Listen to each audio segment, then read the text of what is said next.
time we buy another supercar. Now, yes, I get it. My AMG was maybe not like a proper supercar, and I love that car, and I miss that car greatly. And every now and then I think, why the heck did I sell that car? It wasn't that expensive for what it was. That car was so much car for the money. And so I've realized it's time. It's time to go get another supercar or something a little bit better than the AMG. We're here at Bespoke Auto House because he's got a car here that I want to show you guys that I think would be the ultimate supercar. And then also I want to talk to you about something else. Something about a Supra car. All right, without further ado, let's get into this thing. I love this car. I'm obsessed with it. Yeah.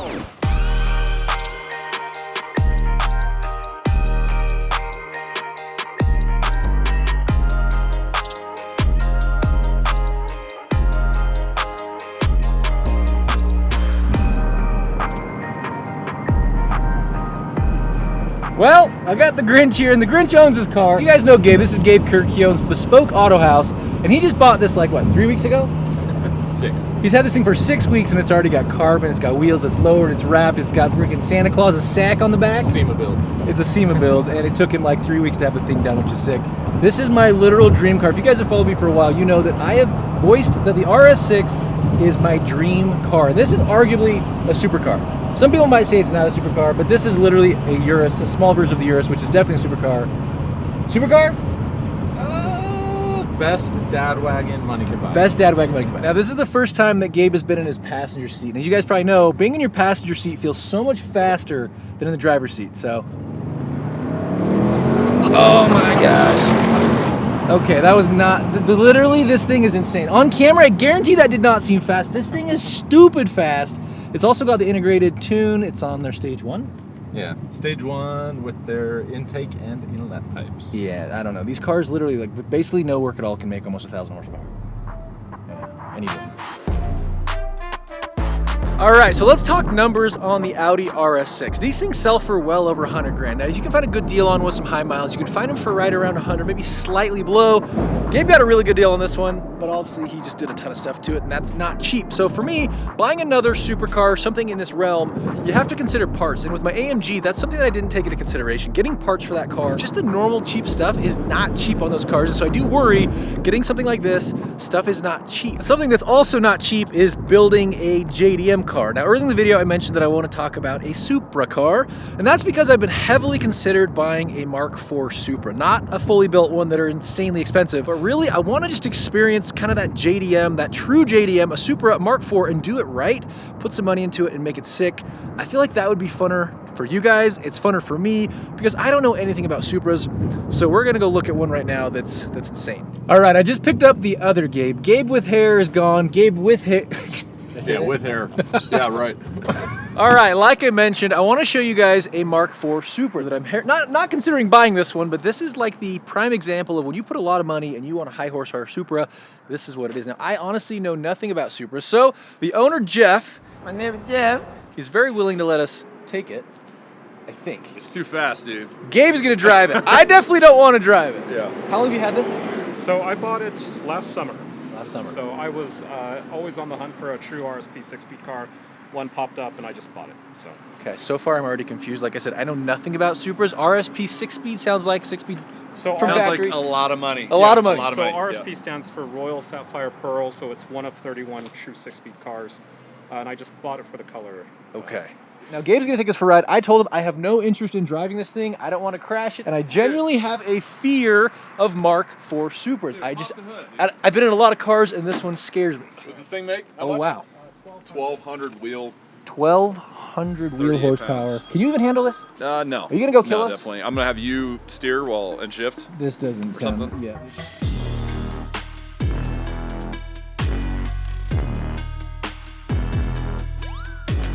Let me ask you again. Are you sure? Are you confident you can drive this car, not kill us? I've had 5 of these things. This thing's pretty rowdy. So the thought of doing a Mark IV Supra has been heavily influenced by this guy. I spend too much time around this guy, and he's a Supra guy. He loves all sorts of Supra stuff. He's got the... I like 2Js, dude. They're fun. They're sick. He's got a 2J in a GS 300 that's like 1,000 horsepower, Yeah. 4-door sedan. I feel like it's time for me to learn about him because genuinely, like I said, I am afraid of these cars. Listen, I keep trying to tell you, these are not like Mustangs. They don't do things like this. So Yes, let's not- These stay straight, dude. These cars can make 1,000 horsepower and they actually stay straight. for some reason. I don't know why. All right, flash Yeah. forward to 2 minutes when we are not straight dying. We'll be all right. No, I don't know. I genuinely, like right now, my heartbeat, and I've been in so many cars, and the Mark IV Supra for some reason just freaks me out. Do you hear that? Like Yes. it's addicting. That's what I want. Okay. All right. Well, wish us luck. All right, we're going for the first hit. I don't think the tires are.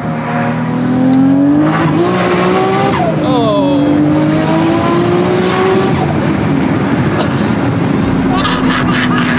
It's addicting. Okay, okay. Immediately I feel better because I was pretty planted, but holy balls, dude! Dude, I think you need to build one, dude. How much money would it cost to build this one? A lot.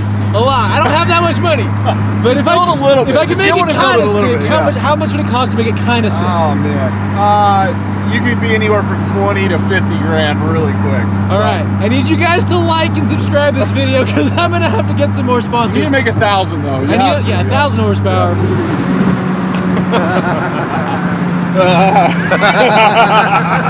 I'm like, I'm still nervous. Oh, dude. And we're rush hour traffic coming on. Oh. All right, we officially made it off the Brings me highway. back to, yeah. This is your jam, dude. Yeah, it's just, you know, like, it's something about it, man. It's like nostalgia meets, like, every childhood's dream. You know what I mean? Like, Yeah. this is, everyone understands this. Watch these kids. Watch this. Ready? Turn this camera around. They loved it. They loved it. Everyone gets it, dude. I feel like the Supra is almost larger than life, where people are obsessed with it, but I feel like they don't really realize like how much has to be done to Supra to make it fast. Yeah, and I'll say everyone thinks they're all fast. So, like, if you see one driving, you're like, oh my God, It must be nothing's fast. fast. So it's like, you never know what you're going to get. You just Yeah. automatically expect it to be fast. And I think that's the point for me is he geeks out of these things, and I feel like there's a huge community, and I want to figure out for myself why it's so good by doing it. You know, buying a base model, they make non-turbo SEs that are what, $40,000. Yeah, something like that. You can just build it however you want. And just build Yeah. it, and I don't know, hopefully not too much money, but I feel like we could make a rowdy Supra, and I feel like I could really invest time and energy into learning about the Supra, and hopefully not being so scared of them. Mm-hmm. That's kind of the plan. Makes you be a man, dude. Well, We you gonna didn't buy one? We didn't die. All right, we got to compare the two. We got to compare the pros and the cons of another supercar, Or even like a FDRX7, NSX. Yeah. Like, there's other cool JDM cars you could build. That's true. It dude. doesn't have to be just the Supra. Supra's just fast. Supra's just and kinda it's sick. rowdy. Yeah. All right, we got these two side by side, and let's compare the two together. Obviously, you can buy an RS6, and they are insane from factory. You can add a couple bits, and you can make them crazy fast. The Supra, also, like I said, very, very expensive, but you can get them cheaper, and you can build them however you want. You can decide how much money you want to put into it. And again, I don't know a whole lot about these, but the more I hang out with these guys, I realize these are cool. These are fun, and I feel like it'd be fun to just kind of get into something that I'm not very familiar with that I can learn. But obviously, I love the German. I love the wagon. This is like, this feels right, but also it's a lot of money. I don't know. What do you guys think? All right, we're back in the RS6, and honestly, going from the Supra to the RS6, this thing feels like a Rolls Royce. This thing is just gangster. This has got to be the best daily. I know supercar might be a little bit of a loose term with this car, but this thing is so sick. The only downside, after going from the Supra to this, the noise is just, oh gosh, it's fast as crap, but the noises are just not the same. It needs an exhaust. Gabe, you need to get an exhaust ASAP. Like today. Anyways, guys, let me know in the comments below what we should do. Mark IV Supra, RS6, or something similar. I want to figure it out in the next couple of weeks because I want to get started on the project. Anyways, guys, thanks for watching today's video. I'll see you in the next one.